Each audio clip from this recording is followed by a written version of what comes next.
le docteur Tsalesomba fait le travail de missionnaire. Je dois dire effectivement que il a mis le doigt exactement où il faut mettre. Parce qu'il y en a qui pensent que un pays peut développer un autre. C'est faux. Parce qu'il y a un principe en relation internationale qui dit que les États n'ont pas d'amis. Les États n'ont que des intérêts. Donc, je pense que si certains pays amis nous donnent l'impression qu'ils nous aiment et qu'ils peuvent nous développer, c'est pour nous endormir. Il faut être éveillé, il faut être attentif. La plupart des pays émergents aujourd'hui, de l'Asie du Sud-Est, le Vietnam, Taïwan, Singapour, les Philippines, la Malaisie, ces pays ont été développés par les populations, les citoyens de ces pays. C'est très important. Vous savez que la Chine, par exemple, jusqu'en 1985, il était interdit aux Chinois de sortir de la Chine. Ils ont sinisé, comme on dirait camerounisé, comme on dirait africanisé, leur propre culture.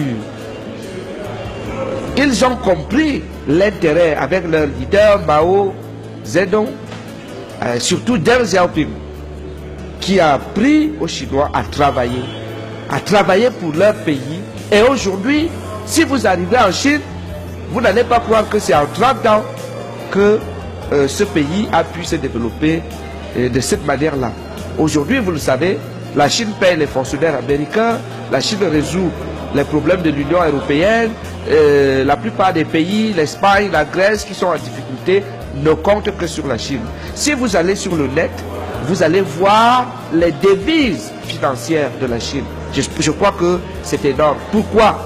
Parce que les Chinois ont travaillé pour leur pays. Et donc, je pense que le concept du docteur Tsalesomba épouse cette réalité. Le Cameroun ne peut pas se développer avec les Gabonais, avec les Malaisiens, avec les Turcs. Non. Ils peuvent venir en appui. Et même quand ils viennent en appui, ce n'est pas gratuit. En retour, ils attendent un certain nombre de choses. Il y a 3 mentalités réfractaires au développement. Ce n'est pas le temps mis qui fait qu'un pays se développe. Sinon, Haïti serait le pays le plus développé chez les Noirs. Vous savez que Haïti a accédé à l'indépendance il y a 2 siècles, avec toute seule ouverture. Mais c'est l'un des pays les plus pauvres de la planète. Il faut également que les Camerounais qui nous suivent le retiennent. Les 3 mentalités réfractaires au développement sont 1. La mentalité magique.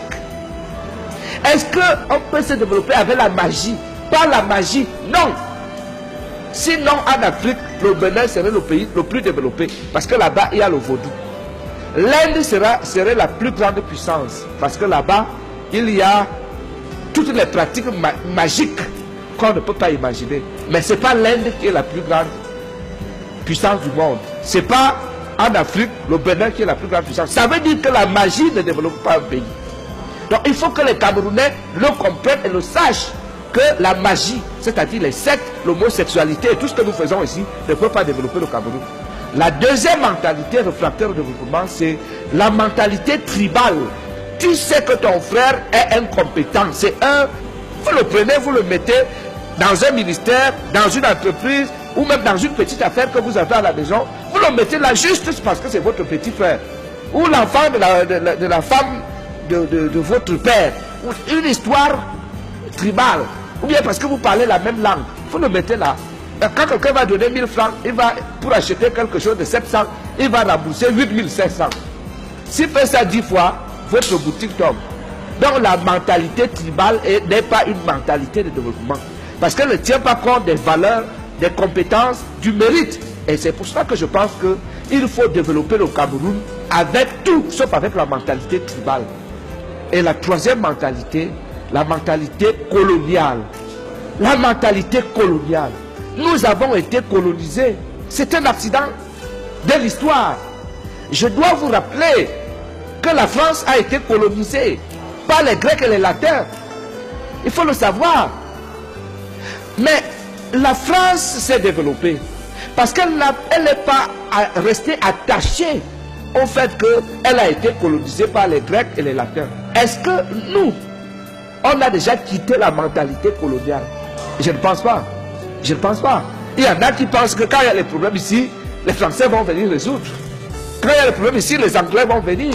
Quand il y a les problèmes ici, les Chinois vont venir. C'est fou ça. 50 ans après les indépendances. Donc il faut que les Camerounais comprennent que le développement du Cameroun doit être endogène, c'est-à-dire par nous-mêmes. Et c'est à cela que le docteur Charles Bissoma nous convie. Il nous rappelle cela. Allons-y tous.